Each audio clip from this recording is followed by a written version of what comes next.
ওটাই হেল্প করিস।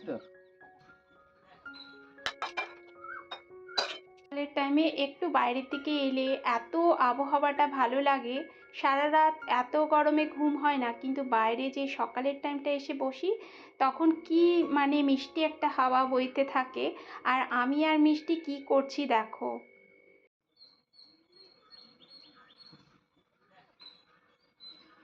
আমাদের ঠিক পিছনের দিকে একটা টমেটো গাছ অনেক দিন ধরেই হয়েছে, আর ওতে না অনেকগুলো বড় বড় টমেটো হয়েছিল, কিন্তু কে তুলে নিয়েছে।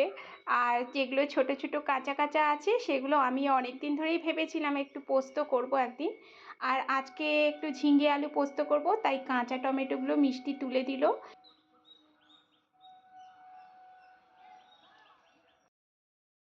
ওটাই হেল্প করিস। হ্যালো বন্ধুরা, সবাই কেমন আছো? আশা করি সবাই ভালো আছো। আর এই যে সকাল সকাল মিষ্টির বাবা আমরা চা খাচ্ছিলাম পিছনে, আর কি দেখাচ্ছে কতগুলো মুরগি ঘুরছে সেটাই মিষ্টির বাবা দেখাচ্ছে, ওই গাছের গোড়ায় ঘুরে বেড়াচ্ছে। আর এই যে এই কয়েকটা পেলাম, আরও বড়গুলো কে তুলে নিয়েছে, না হলে বেশ পাকা পাকাই হচ্ছিল, কদিন আগে দেখছিলাম। এদিকে আমি একটু সকালের টিফিনটা বানাচ্ছি, একটু আলু পরোটা বানাচ্ছি, মিষ্টির বাবা আর মিষ্টিকে দিয়ে দেবো, তারপর আমি স্নান করে পুজো দিয়ে এসে খাবো। আর আলু পরোটা আজকে দই দিয়ে দিয়ে দেবো, কেন কি কিছু চাটনি ফাটনি বা তরকারি করা হয়নি, দই দিয়ে ওরা খেয়ে নেবে। আর মিষ্টিকে আর ওর বাবাকে দিয়ে আমিও স্নান করতে চলে যাব। স্নান করতে যাওয়ার আগেই মিষ্টির বাবার ফোন এলো, ওকে 11:30টার মধ্যে বেরোতে হবে। তাই তাড়াতাড়ি স্নান করে পুজোটা দিয়ে ওকে একটু দই ভাত মেখে দিচ্ছি বক্সে। ও বলল দই ভাত দিয়ে দাও আর একটু শরবত খেয়ে যাবে। এই দই ভাতটা একটু ভালো করে মেখে একটু নুন অল্প একটু চিনি দিয়ে ভালো করে মেখে একটু মানে ফোড়ন তৈরি করেছিলাম, একটু চানা ডাল, সর্ষে, জিরে, আদা, লঙ্কা কুচি, ওইটা ফোড়নটা দিয়ে দিলে খেতে দই ভাতটা দারুণ লাগে। এটা সাউথে একটা দদ্দোজ বলে নাম আছে, মানে তেলেগুতে। আর আমি এমনি দই ভাত বলি, বেশ ভালো লাগে। মিষ্টির বাবাকে দিয়ে দিলাম, ও চলে যাওয়ার পরে এই যে ডাল আর পোস্ত বসিয়েছি।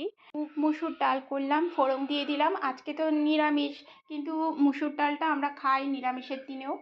মুগ ডাল একদম পুরোপুরি খাওয়া যায় না, মিষ্টির বাবা পছন্দ করে না, ওই জন্য মুগ মুসুর মিলিয়ে খেলাম, আর মানে বানালাম। আর সাথে পোস্ত বসাচ্ছি, আলু কেটে নিয়েছি আর ঝিঙে ছিল, আলুগুলো ডুমো ডুমো কেটে কালো জিরে ফোড়ন দিয়ে একটু ভেজে নেব, তারপর ঝিঙেটা দেব। আর ওইদিকে আমি শিলে আজকে পোস্তও বেটে নিয়েছি, পোস্তর সঙ্গে কাঁচা লঙ্কা আর একটু তিল দিয়েছিলাম, দিয়ে বেটে নিয়েছি। আর কাঁচা যে টমেটোগুলো গাছ থেকে পারলাম এগুলোও দিয়ে দিলাম। বেশ কাঁচা টমেটোর একটা ঝাল ঝাল টক টক মিষ্টি মিষ্টি ব্যাপার থাকে, তরকারিটা এত সুন্দর লাগে। এই পোস্তটা, এই পোস্তে না হলুদ দিলে তার স্বাদটা একদম থাকে না, তাই আমি কোনোদিনও হলুদ দিই না পোস্ত করলে। আর একটু নাড়াচাড়া করে তারপর একটু সর্ষে তেল দিয়ে দিলাম আর একটু মিষ্টি দিয়েছিলাম, ব্যাস পোস্তটা রেডি। একদম মাখা মাখাই রাখলাম, ঝোল ঝোলও কোনোদিনও রাখি, আবার কোনোদিনও মাখা মাখাও রাখি।